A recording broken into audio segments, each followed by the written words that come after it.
আসসালামু আলাইকুম এভরিওয়ান। আজকে হঠাৎ বিকেলবেলা বের হয়ে পড়লাম। তো বিকেলবেলা বাসা থেকে বের হয়েই চলে গেলাম পরাগের বাসার সামনে। দেন পরাগকে পিক আপ করে এখান থেকে সোজা আমি পরাগ সিয়াম আর দীপ্ত চলে গেলাম আদমপুরের উদ্দেশ্যে। তো আদমপুরে যাওয়ার একটা রিজন যেটা হচ্ছে একটা ছোলা মাখা আছে ওখানে। তো সেইখানে ছোলা মাখা খাওয়ার জন্য আমি ফেসবুক থেকে দেখে আর কি সেখানে যাওয়া। পরাগ আমাকে শেয়ার করেছিল জিনিসটা। আর থ্যাঙ্কস টু নাসির হোসেন ভাই, উনি অনেক সুন্দরভাবে জিনিসটা আসলে আমাদেরকে সার্ভ করছে। তাকে বললাম যে ভাইয়া আমাদেরকে 4টা ছোলা স্পেশাল ছোলা সার্ভ করেন।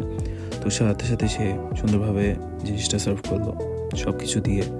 দেখেন খুবই সুন্দরভাবে ফিনিশিং করে সে আমাদেরকে সার্ভ করছে। এত ডিলিশিয়াস ছিল যে দেখানোর আগে আমরা খাওয়া শুরু করে দিয়েছি।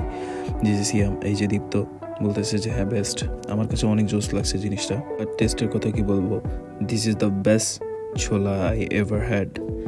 তো ভাই এত সুন্দর করে সার্ভ করে ভাই রে ভাই। ওটার ওখানে রসুন আছে, মেনলি এটা রসুন ছোলা আর কি। তো উনি ডিম দিয়ে ওটা সার্ভ করে। তো আজকে ডিম অ্যাভেলেবেল ছিল না, this is bad luck for us, but overall test was very good. তো আমরা এখানে দাঁড়িয়ে দেখতেছিলাম। তো খাওয়া শেষে আমরা ওখান থেকে আবার রওনা দিয়ে দিই। Thank you for watching this video, hope you guys like it.